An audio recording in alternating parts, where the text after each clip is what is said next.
গ্রাম potassium ক্লোরাইডকে উত্তপ্ত করে 24.5 গ্রাম potassium ক্লোরাইডকে আমরা কি করব, উত্তপ্ত করব। উত্তপ্ত করলে আমরা কি কি পেতে পারি, পটাশিয়াম ক্লোরাইড আর হচ্ছে অক্সিজেন গ্যাস। এই যে আমরা অক্সিজেন গ্যাস আমরা পেলাম বা উৎপন্ন হলো, সেই প্রাপ্ত অক্সিজেন গ্যাসকে 10 গ্রাম বিশুদ্ধ ও উত্তপ্ত কার্বনের মধ্য দিয়ে চালনা করা হলে কার্বন ডাই অক্সাইড উৎপন্ন হবে। এর ফলে উৎপন্ন কার্বন ডাই অক্সাইড গ্যাসের আয়তন 27 ডিগ্রি সেলসিয়াস তাপমাত্রায় ও 750 মিলি মার্কারি চাপে কত হবে। অর্থাৎ পটাশিয়াম ক্লোরাইডকে উত্তপ্ত করে প্রথমে আমরা অক্সিজেন গ্যাস পেলাম, সেই অক্সিজেন গ্যাসকে যদি আমরা সেকেন্ড স্টেপ অক্সিজেন গ্যাসকে যদি আমরা কার্বনের সাথে রিঅ্যাকশন করি তাহলে উৎপন্ন হবে আমাদের কার্বন ডাই অক্সাইড। এই যে কার্বন ডাই অক্সাইড উৎপন্ন হলো, সেই কার্বন ডাই অক্সাইডের গ্যাসের আয়তন 27 ডিগ্রি সেলসিয়াস তাপমাত্রায় এত চাপে আয়তনের পরিমাণটা কত হবে উৎপন্ন কার্বন ডাই অক্সাইডের, এটা আমাদেরকে ফাইন্ড আউট করতে হবে। তাহলে ফার্স্ট কাজ হচ্ছে আমাদের অক্সিজেন কতটুকু উৎপন্ন হলো। এখন পটাশিয়াম ক্লোরাইডকে এর আণবিক ভর বের হবে, আমরা 2 দ্বারা গুণ করলে কত বের হবে, 245.2 এত গ্রাম। এত গ্রাম থেকে আমাদের এখানে উৎপন্ন হবে 3 গুণন 32 এত গ্রাম অক্সিজেন গ্যাস উৎপন্ন হবে। অর্থাৎ 3 দুগুণে 6, 3 তিরিখে 9, 96 গ্রাম অক্সিজেন গ্যাস এখানে কি হয়, উৎপন্ন হয়।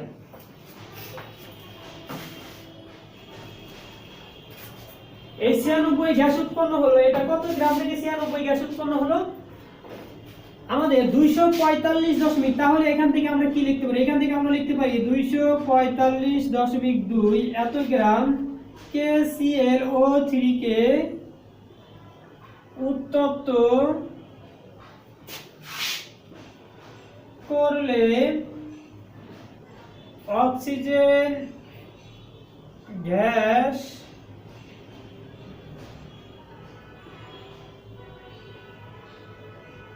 উৎপন্ন হয় 96 এত গ্রাম। তাহলে 1 গ্রাম KClO3 পটাশিয়াম ক্লোরাইডকে উত্তপ্ত করলে অক্সিজেন গ্যাস উৎপন্ন হয় কত, 96 ভাগ 245.2 এত গ্রাম। তাহলে আমাদের এখানে দেওয়া আছে 24.5, তাহলে 24.5 এত গ্রাম KClO3 পটাশিয়াম ক্লোরাইডকে উত্তপ্ত করলে আমাদের অক্সিজেন গ্যাস উৎপন্ন হয় 96 গুণন 24.5 ভাগ 245.2 এত গ্রাম। এখানে যদি আমরা ক্যালকুলেশন করি তাহলে ক্যালকুলেশন করলে আমরা কত পাবো, এটাকে ক্যালকুলেশন করলে আমরা পাবো 9.59 বা 9.6 এত গ্রাম। এত গ্রাম অক্সিজেন 9.59 বা 9.6 এত গ্রাম। আমাদের 9.6 গ্রাম বা 9.59 গ্রাম এই যে অক্সিজেন গ্যাস উৎপন্ন হলো, এটা আমাদের টোটাল প্রায় 10 গ্রামের কাছাকাছি বা 10 গ্রাম। এখন এই যে 9.6 এত গ্রাম, 9.6 এত গ্রাম অক্সিজেন আর 10 গ্রাম কার্বন, 10 গ্রাম কার্বন এরা রিঅ্যাকশন করে উৎপন্ন করবে কার্বন ডাই অক্সাইড। এই কার্বন ডাই অক্সাইড গ্যাসের আণবিক ভর হচ্ছে কত, এত গ্রাম, 44 গ্রাম। এখন প্রমাণ অবস্থায় আমাদের উৎপন্ন অক্সিজেন গ্যাস হচ্ছে 9.6 গ্রাম।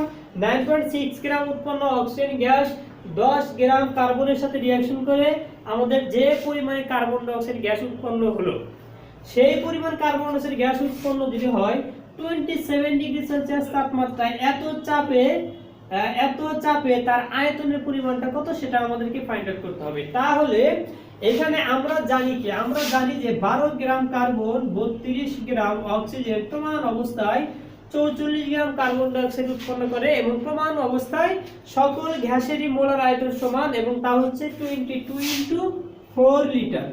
অর্থাৎ কি হয়, প্রমাণ অবস্থায় আমরা জানি যে 12 গ্রাম কার্বন আর 32 গ্রাম অক্সিজেন তারা পরস্পর রিঅ্যাকশন করে 22 × 4 litre carbon die oxide gas উৎপন্ন করে।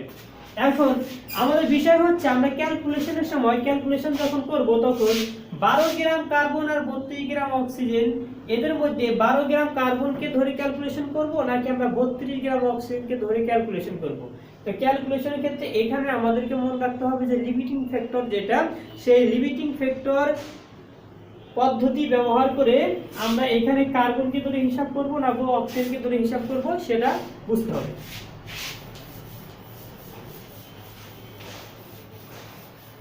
তো লিমিটিং ভেক্টর থেকে আমরা জানি যে আমাদের যে বিক্রিয়কটি বা যে রিঅ্যাকট্যান্ট আমাদের রিঅ্যাকশনকে লিমিট করে দেয় বা শেষ হয়ে যায় সেটা হচ্ছে লিমিটিং বিক্রিয়ক।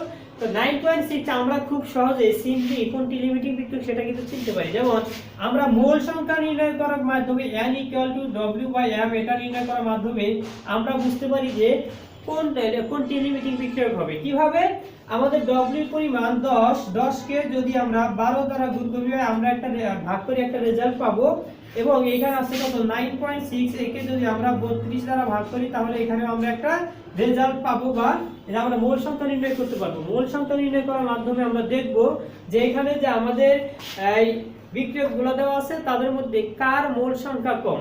আমাদের যে বিক্রিয়ক বা যে রিঅ্যাকট্যান্টের মোল সংখ্যা কম সেই রিঅ্যাকট্যান্ট বা সেই বিক্রিয়কটি হবে আমাদের কি লিমিটিং ফ্যাক্টর বা লিমিটিং বিক্রিয়ক।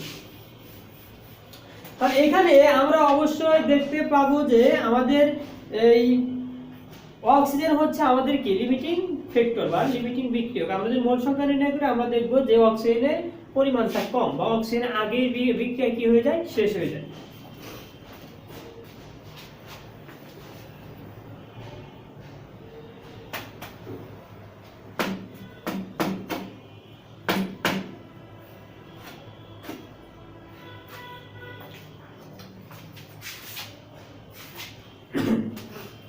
তাহলে প্রমাণ অবস্থায় আমরা যেহেতু বুঝতে পারলাম যে অক্সিজেন হচ্ছে আমাদের লিমিটিং বিক্রিয়ক, তাহলে লিমিটিং বিক্রিয়ক যে তাকে ধরে হিসাব করব 32 গ্রাম অক্সিজেন থেকে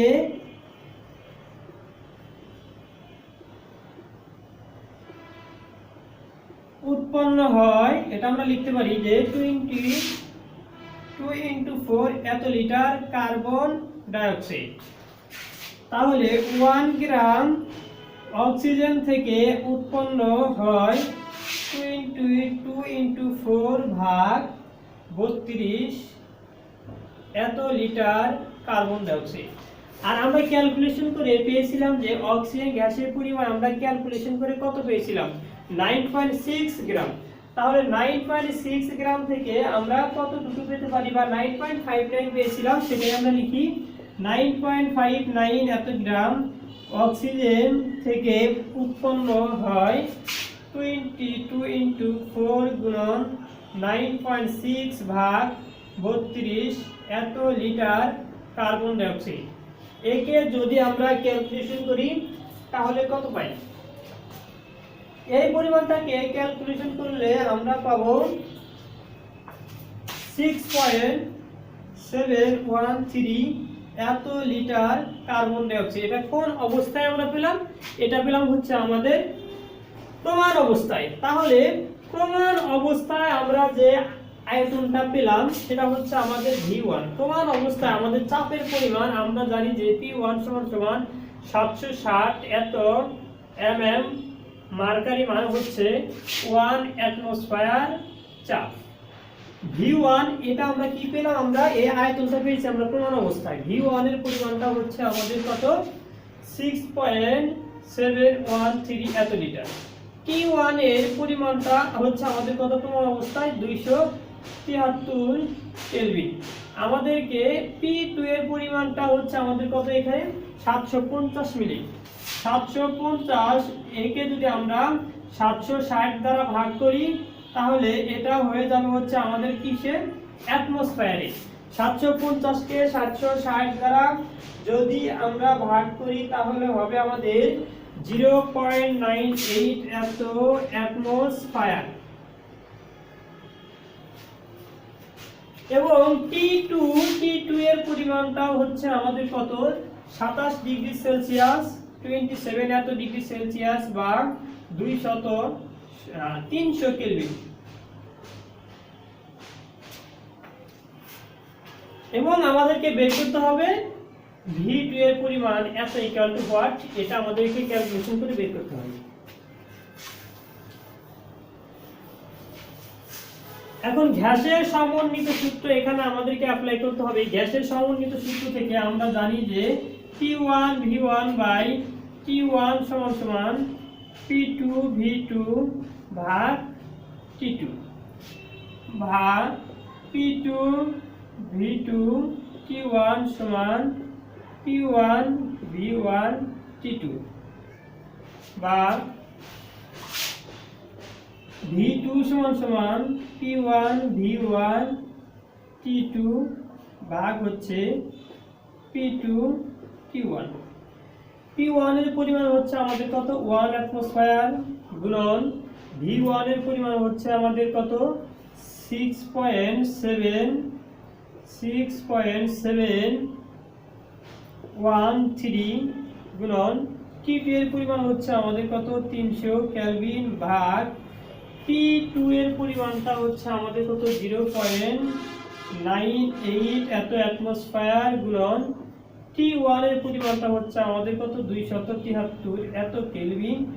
এটাকে ক্যালকুলেশন করলে আমরা কত হয়, এটাকে ক্যালকুলেশন করলে আমরা দেখব যে 7.58 এত লিটার হবে আমাদের আয়তন, অর্থাৎ 20 প্রাপ্ত আমাদের যে কার্বন ডাই অক্সাইড উৎপন্ন হলো প্রমাণ অবস্থায়, সেই কার্বন ডাই অক্সাইড গ্যাসের আয়তন 27 ডিগ্রি সেলসিয়াস তাপমাত্রায় 750 মিলি মার্কেটের চাপে